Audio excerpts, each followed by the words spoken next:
1940 قرارداد پاکستان، جس کی بنیاد پر، جس کی فلسفی پر یہ پاکستان وجود میں آیا، تو صرف اتنی بات سمجھنے کی ضرورت ہے کہ پورا بر صغیر اس تحریک کی زد میں آیا، اور پورا بر صغیر کی جد و جہد کے بعد 14 اگست 1947 کو یہ پاکستان وجود میں آیا. یعنی پورا بر صغیر اجڑا، تب جا کر یہ پاکستان وجود میں آیا. پاکستان نہیں تھا تو ہم آزادی چاہتے تھے اور ملک چاہتے تھے، اور جب آزادی ملی تو اب ہم ملک کو ڈھونڈ رہے ہیں کہ وہ کہاں ہے. 64 برسوں سے پاکستان میں چند سو خاندانوں کی اجارہ داری ہے، جس نے اس 64 برسوں میں اس پاکستان کو دو لخت کیا، اس پاکستان کے عوام کو غلام اور محکوم بنائے رکھا. اور آج نوبت یہ ہے کہ 64 برس گزرنے کے باوجود بھی ہم ایک پاکستانی نیشن نہیں بن سکے. ہم نے اس پاکستان کو صوبائی تفریق میں منقسم کر دیا، تقسیم کر دیا. ہم نے ذاتوں اور برادری کی بنیاد پہ تقسیم کر دیا. ہم نے مسلک کی بنیادوں پہ تقسیم کر دیا. تقسیم در تقسیم، اور پھر گلیوں اور محلوں تک میں یہ تقسیم چلے گی. تو یہ کیسے ہو سکتا ہے کہ ایک منتشر قوم ایک عروج حاصل کرے؟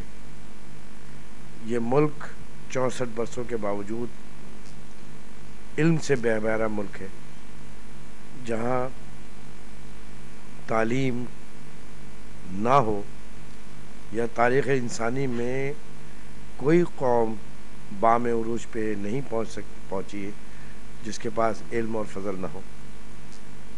تو 64 برسوں میں بے شمار نقصانات کے باوجود صرف ایک امید یہ ہے کہ یہ ملک ابھی قائم و دائم ہے، جبکہ اس سے بڑا ملک ہماری ناشکر گزاریوں کی باعث اور اس ایلیٹ کلاس کی جو چند سو خاندان کی ایلیٹ ہے، اس کی حکمرانی کے تلے دب کر دو حصوں میں تقسیم ہو گیا. اب یہ جو پاکستان ہے، اس میں پاکستان کے عوام کو یہ چاہیے کہ وہ مزید تجربات نہ کریں. اب پاکستان کے عوام کے پاس مزید تجربات کے لیے اب وقت بھی نہیں ہے.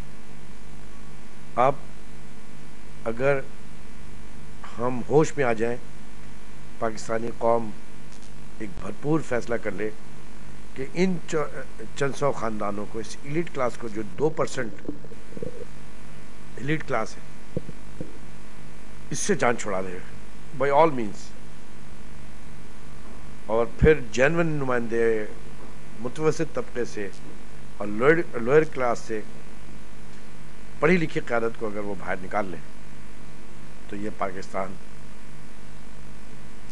یہ ذہین قوم، یہ فتین قوم، یہ عروج بھی حاصل کر سکتی ہے، اور اللہ کی رحمتوں کا نزول دوبارہ شروع ہو جائے گا. میں 23 مارچ کے اس موقع پر آپ کے چینل کو، سونی دھرتی کو، اور جو آپ کے دیکھنے والے ہیں، اور پوری پاکستانی قوم کو مبارکباد پیش کرتا ہوں، لیکن اس امید کے ساتھ کہ آج سے قبل جتنی بھی کوتاہیاں بحیثیت مجموعی قوم ہم کرتے رہے ہیں، وہ اب اس 23 مارچ کے بعد ہم نہیں دوبارہ دہرائیں گے.